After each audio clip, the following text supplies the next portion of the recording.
अस्सलाम वालेकुम ख़वातीन और हज़रात, डॉक्टर इम्तियाज़ अहमद हाज़िर खिदमत। आज हम आपसे फाइब्रॉइड की तशख़ीस के बारे में बात करेंगे, यानी कि उसको किस तरह डायग्नोस किया जाता है। जो सबसे सिंपल टेस्ट जो कि अवेलेबल है उसको हम कहते हैं अल्ट्रासाउंड एग्ज़ामिनेशन। अल्ट्रासाउंड एग्ज़ामिनेशन हमें आइडिया देता है कि आपको फाइब्रॉइड्स हैं या नहीं हैं। अल्ट्रासाउंड के अंदर भी एक किस्म है जिसको कहते हैं ट्रांसवेजिनल सोनोग्राम, TVS अल्ट्रासाउंड, जिसको आम फहम ज़बान में लेडीज़ का अंदरूनी अल्ट्रासाउंड कहा जाता है। आम आवाम हैं वो इसको अक्सर फाइब्रॉइड्स को सिस्ट के साथ कंफ्यूज कर रहे होते हैं। सिस्ट अलहदा चीज़ है जो कि यूट्रस में नहीं होती।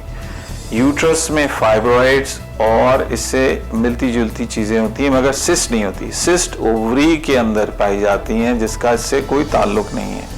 तो इसको प्लीज़ आप बराए मेहरबानी इसको फाइब्रॉइड्स के साथ कंफ्यूज ना कीजिए। फाइब्रॉइड एक अलहदा डिज़ीज़ है और इसका डायग्नोसिस आम तरीके से अल्ट्रासाउंड के ज़रिए किया जाता है। जो ख़वातीन अनमैरिड हैं उनके लिए रेगुलर पेल्विक अल्ट्रासाउंड है, जो ख़वातीन मैरिड हैं उनके लिए ट्रांसवेजिनल यानी कि लेडीज़ का अंदरूनी अल्ट्रासाउंड है।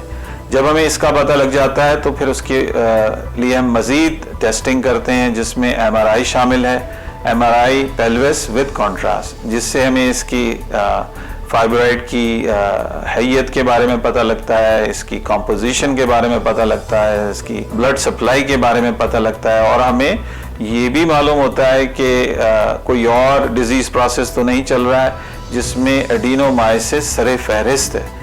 एडिनोमाइसिस डायग्नोसिस भी हम इससे कर सकते हैं। तो इसके अलावा चंद ब्लड टेस्ट हैं जो हम करते हैं, और ये उसी सूरत में हम करते हैं जब हमें मालूम हो जाए कि इस पेशेंट में फाइब्रॉइड है या फाइब्रॉइड की अलामात हैं।